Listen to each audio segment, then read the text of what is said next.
Socrates once asked, "What's the point in battleships and city walls unless the people building them and protected by them are happy?"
But what is happiness? Well, imagine your life is a room where the different sections of it are some kind of mirrors placed opposite each other so that one reflects the other.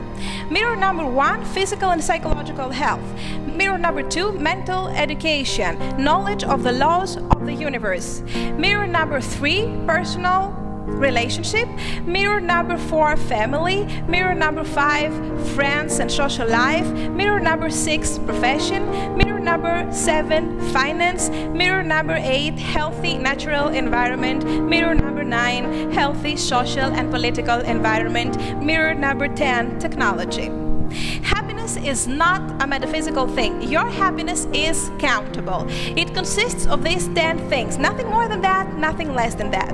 When somebody is focusing only to some of these sections, neglecting the others, the balance of his or her happiness is destroyed. But let us see what the statistics say about the reality of our lives.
makes a difference if death or misery is caused by undernourishment, polluted water, war, malaria like in developing countries, or suicide, depression, anorexia, bulimia, drugs, loneliness, and cancer like in developed countries. There are only two options in man's life: happiness and unhappiness. The solution to the happiness problem arises from one and only one source. It's called philosophy. The science of logic has been established in this world by a man who claimed to know nothing. His name is Socrates. His method is very, very simple.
Step number 1.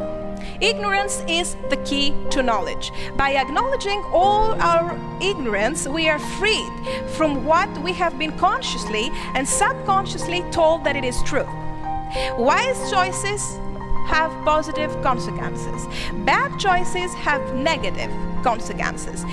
If you're not happy in any field of your life, then you are definitely doing something wrong. There's nothing metaphysical in your happiness or unhappiness, and the good news is that you don't have to visit a shrink or a guru master to find what you're doing wrong. There are objective laws in the universe, and we need to act in their respect. For every matter, there is only one and objective truth. There is no subjectivity to things. We think we know, but we actually don't know. When you don't know where to go, no wind is favorable for you. So forget all about answers. Go for questions instead. Step number 2. But what kind of questions? The Socratic dialectic method seeks for general conceptions in the form of definitions. Pretend you are from out of space, and that's the first time you hear the word you're looking for. Step number 3, then ask yourself, is happiness a good or a bad thing for me? Is unhappiness a bad or a good thing for me? And then make a few thoughts on the good job you have been offered. You have to work 10 to 12 hours in a big company which will provide you an amazingly good salary, but you will be able to see your kid only 1 hour before he goes to bed. Remember, finance is a strong part of your happiness, but only the 10% of it. The same process is used for every problem: your dieting, your habits, your partner choice, your friend choice, etc. Now choose what you have defined as the good thing in your life. Don't be emotional, be strictly logical.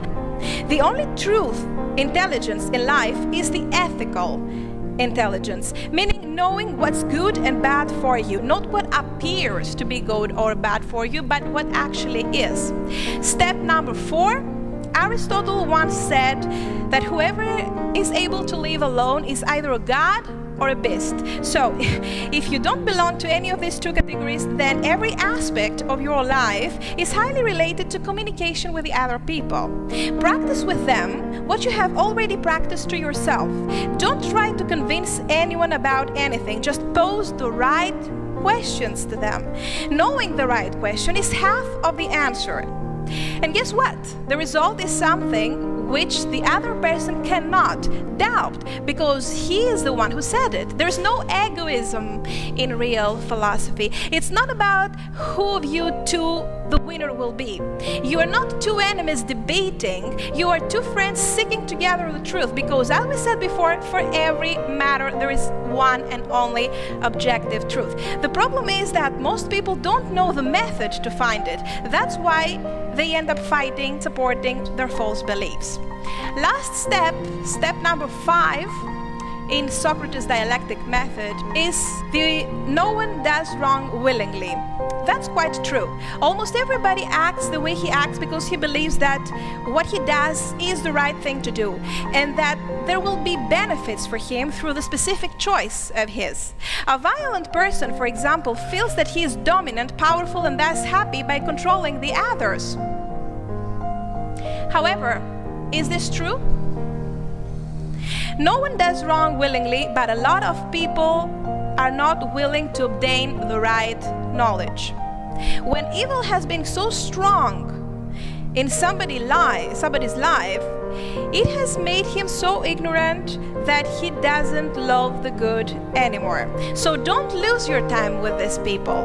Make them confront their issues by not telling them, but always through the dialectic method. And if they don't want to change, you cannot do anything about it. If they choose to stay at the irrational side of the world, show them the way out of your life. But let's allow Socrates to show us how it's done.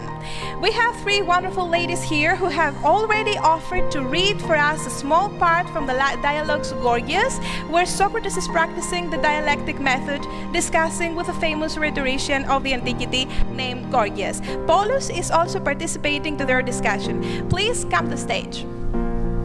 Of what art are you master, Gorgias? Rhetoric, Socrates. Then we should call you a rhetorician. And a great one too. Are we then to say that you are capable of making others rhetoricians? This is just a due profession, not only here in Athens, but elsewhere as well. The art of weaving, Gorgias, is concerned with the manufacture of clothes, isn't it? Yes.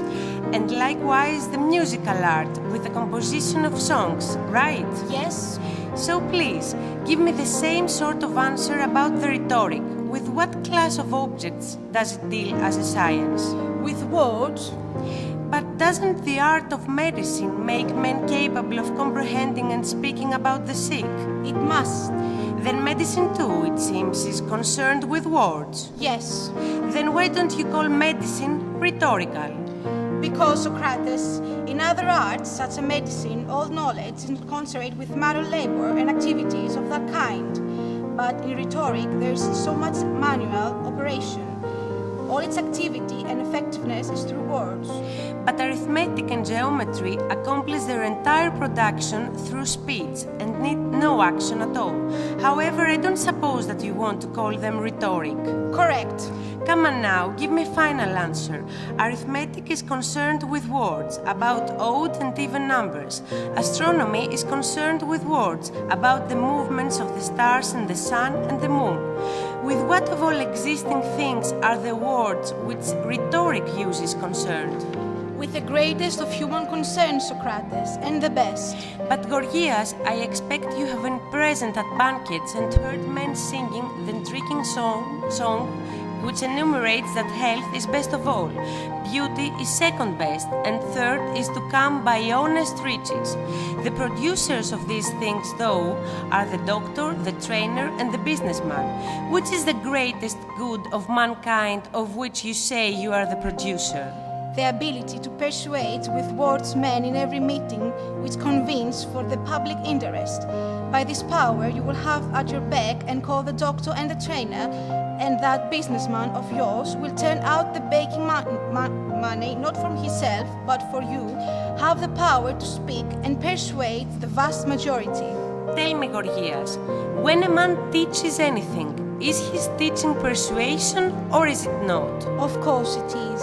Isn't arithmetic a producer of persuasion on the properties of number? Yes. How about rhetoric? On what subject does it persuade us? Rhetorical persuasion is the kind of persuasion used in laws, courts, and other public gatherings and deals with justice and injustice.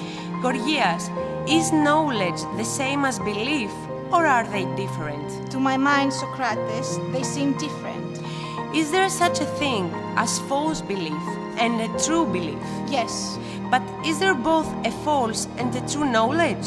Certainly not. Knowledge is the thing which is true. Still, those who have learned have been persuaded just as much as those who believe, aren't they? Indeed. Shall we then assume two kinds of persuasion? The one producing belief without certainty, the other knowledge. Yes, of course. Which kind of persuasion does rhetoric affect, belief or knowledge? Is this kind which produces more belief.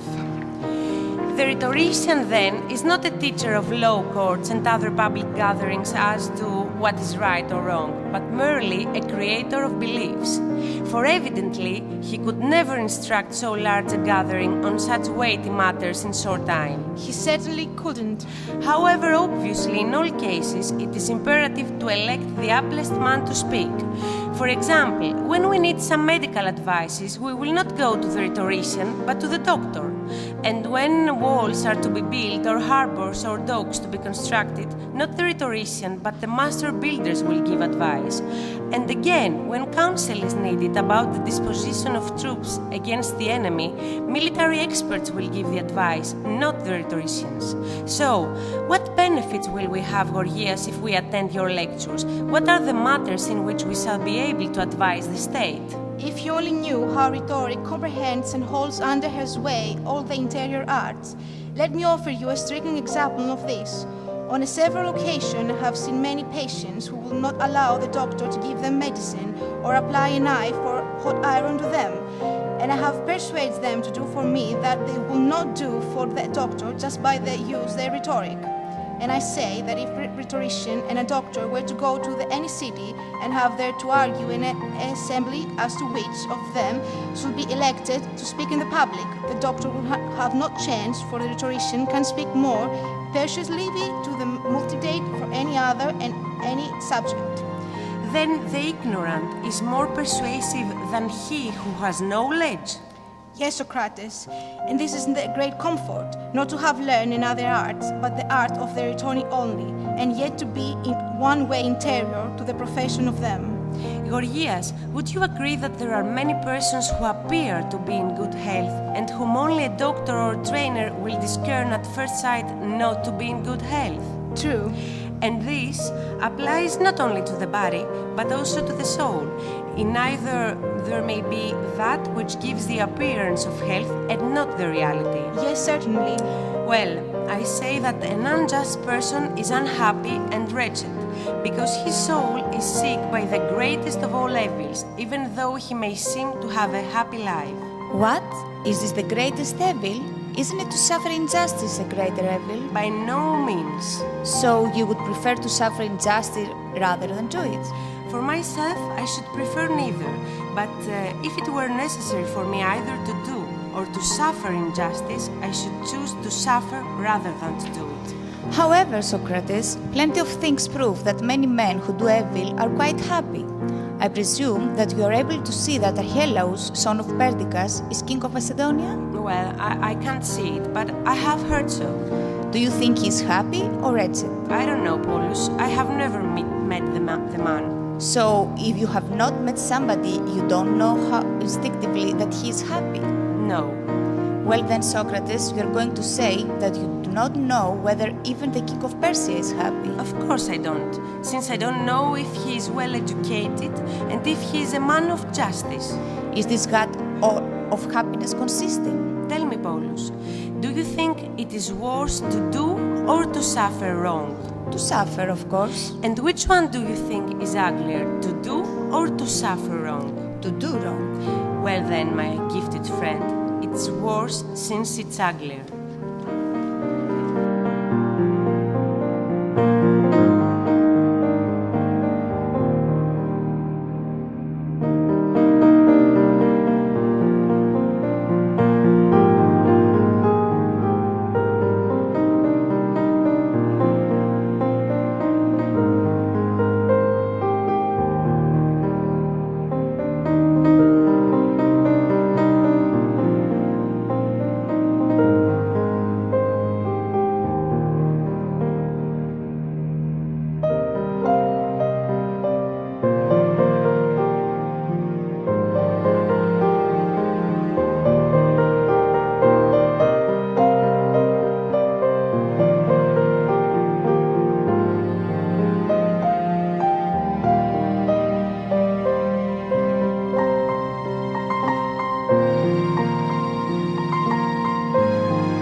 realize, but we are all ignorant.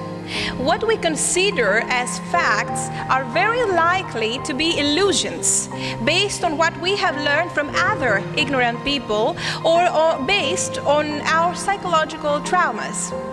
I would please ask the males of the room to vote for the best picture. Who prefers the right pictures over the left? And how many of you consider the body on the left picture more beautiful?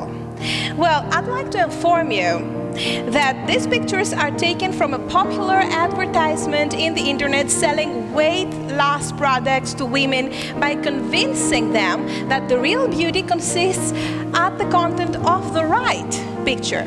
And women are actually buy the product obviously because they want to be attractive to male population, whilst every man who has seen the pictures declares that he prefers the left one.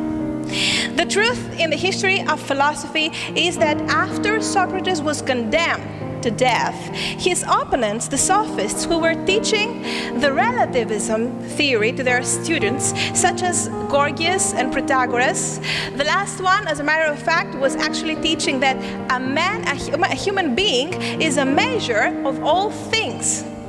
No objective truth at all. These sophists dominated to Greece and influenced the Western civilization a big time. For them, there was no objective truth that needs to be discovered and taught. The only goal of their teaching was their students to cultivate the ability of persuasion of the audience. And they made it. These people are the ancestors of the contemporary lawyers, some politicians, and definitely marketing professionals. Remember, the art of persuasion, this is our leader today. And that is a very, very dangerous thing. It leads us to false, irrational opinions from the point of a simple advertisement to a point that a man who was short, dark hair, and half Jewish was able to convince a whole nation that tall, blonde, light-skinned people are superior to others and that they should kill the Jews and other groups of people who were not like them under his commands. Hitler is an amazing example of persuasion. Persuasion blinds us.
What we do here in the seminars Find Happiness through Socrates philosophy is to practice the dialectic method on the 7 first fields of happiness that apply to our personal choices. Destroy the false beliefs we may have in our minds about them and make room for the new ideas of logic and real happiness.